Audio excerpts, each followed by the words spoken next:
Bismillahirrahmanirrahim. Assalamualaikum warahmatullahi wabarakatuh. Perkenalkan, nama saya Najma Zaira, NRP 112. Pada hari ini saya akan melakukan penjelasan tentang kasus pertama dalam asistensi lab activity patologi anatomi FKUPNPJ. Di sini saya mendapatkan kasus pertama, di mana pada kasus pertama ini terdapat seorang perempuan berusia 45 tahun datang ke IGD rumah sakit dengan keluhan sesak dan muntah. Dari pemeriksaan fisiknya, dari status generalisnya, ditemukan berat badan pasien ini 60 kg dengan tekanan darahnya itu 160 per 100 mm air raksa. Untuk frekuensi nafasnya itu di sini tertulis 28 kali per menit. Pada pemeriksaan status vokalis di bagian parunya itu terdapat rongki pada kedua basal paru. Serta pada pemeriksaan ekstremitasnya ditemukan edema di kedua kaki dan dilanjutkan di pemeriksaan laboratorium, di mana ditemukan kadar hemoglobinnya itu 7,3 gram per desiliter dengan MCV dan MCHC-nya masih dalam batas normal. Lalu ditemukan juga ureumnya itu di angka 421 mg per desiliter dan kreatininnya 32 mg per desiliter. Lalu dilakukan pemeriksaan USG juga dan ditemukan kedua ginjalnya itu mengecil dengan densitas korteks meningkat dan batas medula korteksnya itu kabur. Nah, selanjutnya di sini ada beberapa instruksinya, ada 4 instruksi di mana pada soal pertama itu apa diagnosis dari kasus tersebut, soal kedua itu bagaimana patogenesis dan juga patofisiologi dari kelainan tersebut. Lalu soal ketiga dapat diterangkan mengenai kelainan tersebut secara singkat, dan soal terakhir itu bagaimana gambaran makroskopik serta mikroskopiknya dari kelainan tersebut. Nah, sekarang kita akan membahas dari overview case-nya terlebih dahulu, di mana di sini pasien kita seorang perempuan 45 tahun dengan keluhan utama sesak dan muntah. Terus di pemeriksaan fisiknya di sini berat badannya 60 kg dengan tekanan darahnya itu 160 per 100, yaitu terdapat peningkatan pada tekanan darahnya, di mana tekanan darah ini masuk ke hipertensi grade 2, artinya pasien ini mengidap hipertensi. Lalu juga ditemukan respiratory rate-nya atau frekuensi nafasnya itu 28 kali per menit, di mana terdapat peningkatan frekuensi nafas. Di sini artinya pasien ini mengalami gangguan sesak nafas sesuai dengan yang tadi pasien itu keluhkan. Lalu di status lokalisnya itu pada pemeriksaan paru tadi ditemukan rongki dan juga pada ekstremitas ditemukan edem, dan di sini pada pemeriksaan laboratoriumnya ditemukan hemoglobinnya 7,3, di mana terdapat penurunan dari hemoglobinnya, lalu MCV dan MCHC-nya masih dalam batas normal. Di sini ureumnya di angka 421, di sini terdapat peningkatan ureum, dan kreatinnya ada di angka 32, di mana terdapat juga peningkatan pada kreatininnya. Lalu berikut ada pemeriksaan USG-nya. Mungkin akan kita bahas lebih lanjut di soal pertama ini. Pertama itu kan apa diagnosis dari kasus tersebut. Di mana kasus ini saya mengambil diagnosisnya itu ada chronic kidney disease atau penyakit ginjal kronis. Kenapa? Karena di sini dilihat ya pada kasus ini pasien ini mengalami keluhan sesak dan muntah, di mana keluhan sesak ini bisa terjadi akibat adanya hiperinfiltrasi ataupun adanya penumpukan cairan di organ pernafasannya, yaitu ada di paru-parunya. Lalu di sini juga muntah, pasien mengalami muntah itu bisa jadi terjadi akibat adanya ketidakseimbangan elektrolit dalam tubuh pasien, yang dimana regulasi cairan dan juga elektrolit dalam tubuh pasien itu biasanya diatur oleh suatu organ yang dalam tubuh kita yang bernama ginjal. Lalu selanjutnya di pemeriksaan fisiknya juga ditemukan tanda vitalnya itu 160 per 100 mm air raksa, di mana di sini ada peningkatan dari tekanan darahnya yang seperti yang kita tahu, ginjal itu juga mengatur tekanan darah manusia, karena ginjal itu termasuk dalam salah satu sistem yang bernama renin-angiotensin aldosteron system. Lalu selanjutnya di sini pada frekuensi nafasnya ditemukan 28 kali per menit, ya tadi sudah dijelaskan sebelumnya karena pasien ini mengalami sesak. Peningkatan frekuensi nafas ini merupakan kompensasi dari sesak tersebut. Nah, tadi juga dijelaskan bisa saja terjadi akibat adanya penumpukan cairan di paru-paru pasien. Nah, di sini juga yang menguatkan lagi adanya cairan di paru-paru pasien, di pemeriksaan fisiknya ditemukan adanya rongki pada kedua basal parunya. Seperti yang kita tahu, ginjal itu juga mengatur regulasi cairan di dalam tubuh kita. Lalu selanjutnya juga di sini ditemukan adanya edem di ekstremitas, sama seperti yang sebelumnya terjadi penumpukan cairan dalam tubuh kita, di mana regulasi cairan itu diatur oleh ginjal. Lalu di sini ada penurunan dari hemoglobin. Hal tersebut terjadi akibat bisa saja karena gangguan ginjal, di mana seperti yang kita tahu ginjal itu berfungsi dalam mengambil peran dalam eritropoiesis, dalam pembentukan sel darah merah, di mana ginjal itu akan menghasilkan hormon eritropoietin. Mungkin karena terjadinya gangguan pada ginjal, jadinya terdapat penurunan dari pengeluaran dari hormon eritropoietin. Lalu selanjutnya di sini juga ada peningkatan ureum dan juga kreatinin, di mana ini menandakan bahwa terdapat penurunan dari fungsi ginjal, dan pada pemeriksaan USG-nya itu ditemukan ginjalnya mengecil, densitas korteks meningkat, batas medula korteks kabur. Ini merupakan ciri khas dari penyakit ginjal kronis ini. Lalu selanjutnya pada soal kedua itu ditanyakan bagaimana patogenesis dan juga patofisiologi dari kelainan ini. Di sini ditulis di bagan, di mana pertama-tama itu dari etiologi. Yang nanti etiologinya itu akan disebutkan di soal berikutnya, yang nantinya itu etiologi ini dapat menyebabkan penyakit ginjal yang akut terlebih dahulu. Nah, karena penyakit ginjal yang akut ini terjadilah kerusakan-kerusakan nefron atau unit fungsional dari ginjal, yang akhirnya karena kerusakan nefron ini ginjal ini akan melakukan suatu kompensasi dengan memindahkan kinerja dari nefron-nefron yang rusak ke nefron-nefron yang fungsional.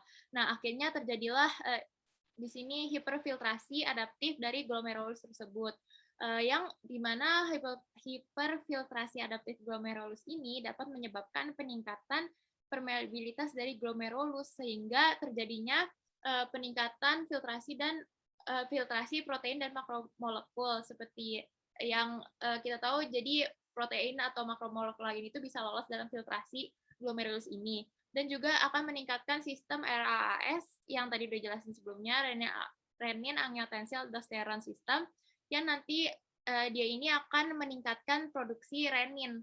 Yang seperti yang kita tahu, renin itu suatu komponen yang dia itu berfungsi dalam sistem RAAS, yang dia itu akan merubah angiotensinogen menjadi angiotensin 1, dan nanti angiotensin 1 itu akan berubah menjadi angiotensin 2, di mana dia itu akan menyebabkan vasokonstriksi dari pembuluh darah, yang nantinya akan meningkatkan tekanan darah tersebut. Jadi makanya pasien yang mengalami penyakit ini akan mengalami hipertensi. Lalu selanjutnya tadi karena adanya peningkatan filtrasi protein dan makromolekul, dan juga aktivasi dari sistem RAS ini akan menyebabkan kerusakan nefron fungsional yang bersifat irreversibel atau tidak bisa kembali ke bentuk fungsionalnya, yang menyebabkan terjadinya penurunan dari GFR atau laju filtrasi glomerulus, dan juga penurunan dari output urinnya. Yang nantinya akibat dari penurunan GFR dan urin output ini akan menyebabkan berbagai macam retensi mineral, dan juga ada gangguan pada pembentukan nih hormonnya. Nanti mungkin kita jelaskan secara beruntun. Di sini pertama terjadi retensi cairan dan juga mineral, yaitu ada natrium, di mana karena retensi ini akan menyebabkan peningkatan tekanan hidrostatis dalam tubuh kita, yang akhirnya nanti dia itu menyebabkan suatu edem. Kalau di sini kan di kasus ini edemnya itu bisa terjadi di ekstremitas, dan seperti yang dikasuskan, pasien ini mengalami edem di kedua tungkainya, dan juga bisa mengalami edem di paru-parunya, yang nantinya karena akibat dari edem paru ini menyebabkan temuan rongki basah pada pemeriksaan fisik di bagian parunya. Lalu selanjutnya dapat ditemukan juga retensi dari ion H+, di mana retensi dari ion H+ ini akan menyebabkan asidosis, dan karena tubuh kita mengalami asidosis itu, tubuh kita akan mengalami suatu kompensasi dengan meningkatkan frekuensi nafasnya. Lalu selanjutnya di sini ada retensi ureum dan kreatinin, di mana sesuai dengan yang di kasus ini terdapat peningkatan dari hasil pemeriksaan penunjangnya, itu peningkatan dari kadar ureum dan juga kreatininnya. Lalu selanjutnya juga bisa terjadi retensi dari ion K+, di mana retensi dari ion K+ ini akan menyebabkan peningkatan heart rate, yang nantinya akan menyebabkan takikardia. Lalu selanjutnya juga di sini karena adanya kerusakan ginjal, akhirnya dapat menyebabkan penurunan dari hormon eritropoietin. Seperti yang kita tahu, hormon eritropoietin ini merupakan salah satu komponen dalam pembentukan sel darah merah. Karena penurunan hormon ini uh, artinya terjadi juga penurunan dalam pembentukan red blood cells atau sel darah merah yang nantinya akan menyebabkan anemia. Lalu kita lanjut ke soal berikutnya, saya akan menerangkan secara singkat mengenai kelainan tersebut atau penyakit ginjal kronis ini, dari manifestasinya, etiologinya, faktor risiko, komplikasi, sampai ke prognosisnya. Di mana seperti yang kita dimulai dari definisinya terlebih dahulu, penyakit ginjal kronis itu merupakan suatu keadaan di mana terjadinya kerusakan ginjal ataupun penurunan dari laju filtrasi glomerulusnya. Nah, di sini ada angkanya itu di bawah 60 ml per menit dalam waktu 3 bulan atau lebih. Karena ini kronis ya, jadi waktunya itu pasti lebih dari 3 bulan. Untuk etiologinya sendiri ini ada banyak, tapi yang paling sering kalau dari yang saya baca itu dari persenannya yang paling sering itu terjadi akibat diabetes mellitus, mau tipe 1 maupun tipe 2. Lalu selanjutnya ada hipertensi, lalu ada glomerulonefritis yang nantinya akan bisa berkembang menjadi penyakit ginjal kronis ini, lalu ada nefritis interstisialis, lalu ada penyakit sistemik seperti lupus ataupun vaskulitis, lalu juga bisa terjadi akibat adanya neoplasma. Untuk faktor resikonya sendiri, penyakit ginjal kronis ini dimulai dari usia, di mana usia yang lebih tua daripada yang sebelumnya itu bisa saja meningkatkan resiko terjadinya penyakit ginjal kronis ini. Lalu pada jenis kelamin juga lebih sering terjadi pada jenis kelamin laki-laki. Lalu juga ada genetik juga, artinya penyakit ginjal kronis ini juga bisa diturunkan secara genetik. Lalu adanya riwayat hipertensi sistemik, riwayat proteinuria, lalu juga merokok serta obesitas juga akan meningkatkan risiko terjadinya penyakit ginjal kronis ini. Lalu kita lanjut ke manifestasi klinisnya dari CKD ini. Yang pertama itu pada early stage atau pada masa-masa awal teridap penyakit ginjal kronis ini biasanya itu bersifat asimptomatik atau tidak ditemukan gejala.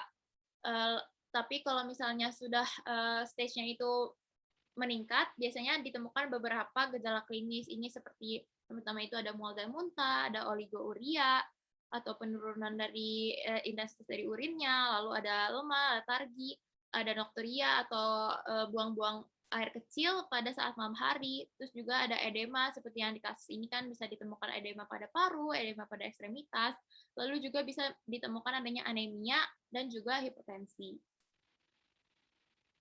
Berikut untuk komplikasi dari CKD ini sendiri, yang pertama ada anemia, karena ya memang ginjal itu kan berperan penting dalam pembentukan red blood cell seperti yang tadi sudah dijelasin di patofisiologinya. Lalu ada asistosis metabolik, gangguan tulang dan gangguan mineral seperti bisa terjadi hiperkalemia atau hiperfosfatemia. Lalu juga bisa ditemukan adanya gangguan kardiovaskular, ini bisa berhubungan dengan HHD ataupun gagal jantung. Lalu juga bisa menyebabkan dislipidemia. Lalu untuk prognosisnya sendiri, pasien dengan CKD ini, khususnya dengan penyakit ginjal stadium akhir atau ESRD, berada pada peningkatan risiko kematian, terutama dari penyakit kardiovaskular yang tadi sudah jelasin sebelumnya. Ini tinjauan data dari US, itu dari data renal disease di US pada tahun 2009 itu menunjukkan bahwa probabilitas keberlangsungan hidup 5 tahun pada pasien yang mengalami CKD dengan dilakukan treatment dialisis hanya sekitar 34%. Lalu yang terakhir ini bagaimana gambaran makroskopis dan mikroskopis dari kelainan tersebut. Di sini gambaran mikroskopiknya terlebih dahulu, di mana di sini bisa dilihat terdapat penyempitan dari lumen-lumen dari tubulus yang ada di ginjal ini, tubulus-tubulusnya di sini ada penyempitan dari tubulus-tubulusnya. Lalu juga di sini ada peningkatan dinding-dinding dari pembuluh darahnya, sehingga terjadinya penyempitan dari lumen pembuluh darahnya seperti ini gambarnya. Lalu ini ada gambaran lainnya di sini tuh, bisa dilihat adanya sklerosis dari vaskularnya, lalu juga ada fibrosis interstisialnya. Di sini dari interstisial antar tubulusnya itu ditemukan adanya fibrosis dan juga ada nekrosis pada glomerulusnya. Lalu selanjutnya ini juga ada gambar lainnya, ditemukan adanya hyalinisasi pada glomerulusnya dan juga ada dilatasi dari tubulus-tubulus ginjal yang dia itu bisa ditemukan hyalinisasi juga. Terus juga ada serbukan-serbukan dari infiltrat, di sini ada limfosit, serbukan dari limfosit-limfositnya. Seperti itu. Lalu lanjut untuk gambaran makroskopiknya, di mana pada gambaran makroskopiknya ini untuk normalnya ya, untuk ginjal normalnya seperti ini. Namun kalau misalnya terdapat gangguan pada ginjalnya, di sini bisa terjadi adanya dari ukurannya itu mengecil ataupun bisa ditemukan adanya granulasi-granulasi pada ginjalnya.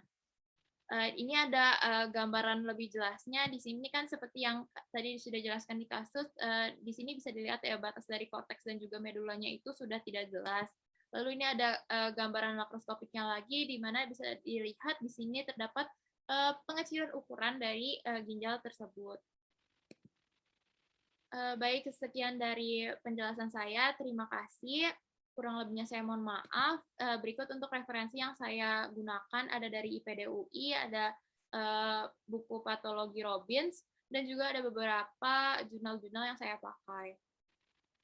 Sekian dari saya. Wassalamualaikum warahmatullahi wabarakatuh.